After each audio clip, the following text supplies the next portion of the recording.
Tyson Fury versus Dillian Whyte is over. Massive knockout for Tyson Fury. Man, I tell you, I don't think any of us saw a one-punch KO. But when you really think about it, Dillian Whyte, now that obviously hindsight being 2020, right? I mean, I picked Fury to win. I thought it would be a bit of a later KO. I thought the fight was a bit dull in that not a lot was going on, a lot of clinching, it got a little bit tedious with dirty stuff in there. First off, I think that some of it was initiated by Fury. I know Whyte retaliated with those rabid punches and all that other stuff, even the forearms. But I think if you look at it, the headbutts will come in at first from Fury.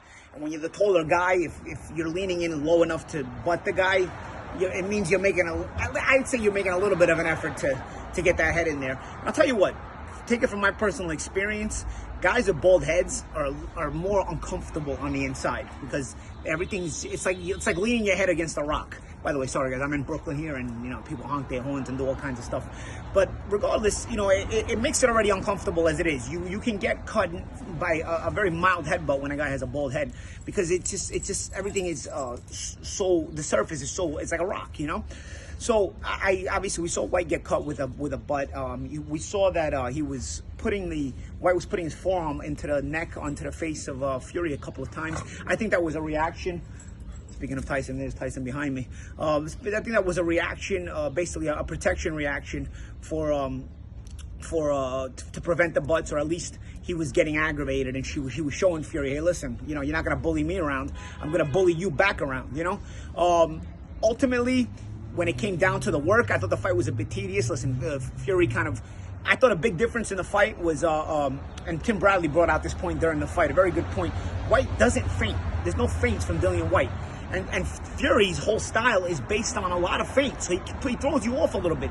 So when you got to come into the front door to get into Tyson Fury, Whyte is as tough as they come. Whyte is as tough as they come. He's as rugged as they come. And it's just, the thing is, Whyte is as rough as they come, but he's not very creative in his attack. He never has been that creative in his attack, and I think it's been a slight deficiency in his overall style. Not feinting, he's always coming in from the front door. He kind of overwhelms you. He's got big power. Ultimately, though, one-dimensional. Yeah, said by Peter Cards, my cameraman right here. It's funny, speaking of Peter Cards, as many of you might remember him, he was my cohort on Brooklyn to the World. I'm watching the fight with him, and I'll tell you what, he says it during the fight. I mean, he goes, man, Whyte is open for an uppercut. And I was thinking to myself, man, you know what, I wonder, because he's kind of coming in a bit squared. He's coming in, again, through the front door without any deception. And Fury does have that snap jab. He throws a hard jab, but he also starts doing that little touch jab, which, I'll tell you what, I was a guy that used the touch jab a lot. When you're doing that touch jab, you're looking to bait a punch out of the guy, and you're looking for him to counter your touch jab, but you're actually looking to counter his counter over the top of it, So you're basically touching with the jab for him to come with something.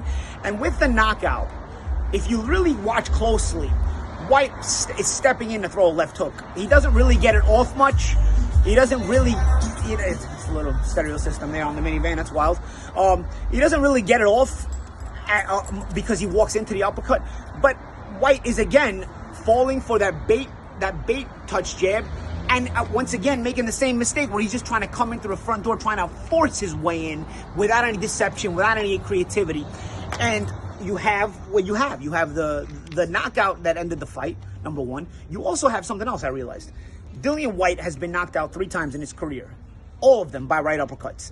All 3 times he's been knocked out by right uppercuts. So it's obviously a bit of a flaw in his style. He falls for this trap, and he gets hit with it. And it's a punch that, getting hit with clean uppercuts can be devastating, as you saw. I mean, all 3 times Whyte's been knocked out, he's been knocked. Actually, now that I think about it, I think Povetkin was the left uppercut. But nonetheless, always the uppercut.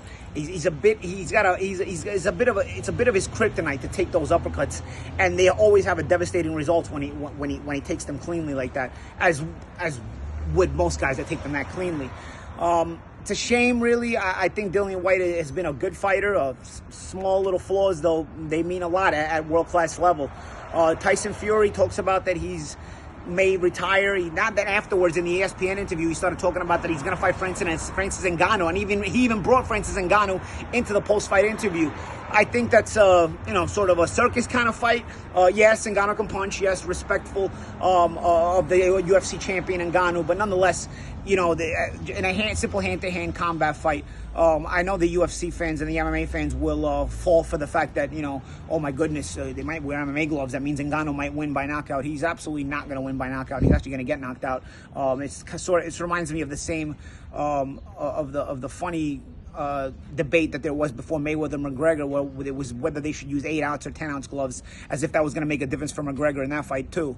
So it's basically the same thing here. It'll make for a selling point, and I think Ngannou's a solid fighter. Listen, he's been a terrific MMA champion in the UFC, but ultimately this will sort of be like a showcase for Tyson Fury, and they'll both make a lot of money, and you're happy for both guys because Dana White's a scumbag, and it's not giving Ngannou what he actually deserves, so Ngannou can get it somewhere else. So I would be happy to see that. But ultimately, I know people want to say, oh, I want to see him fight the winner of Joshua Usyk or Usyk Joshua. Listen, you very rarely see guys going out on top in boxing, right? But when they do, there's a lot of love for these kind of guys. Think about it. Like Lennox Lewis went out on top. Joe Calzaghe went out on top. Andre Ward went out on top. There's a big respect for guys that go out on top. You know what I'm saying? It's sort of a branding thing. It's sort of an image thing. So if Fury can go out on top, even if he does the Ngannou thing, I think he'll win easily. So it's not going to risk his ability to go out on top. But even if he does that, I just think it's very rare.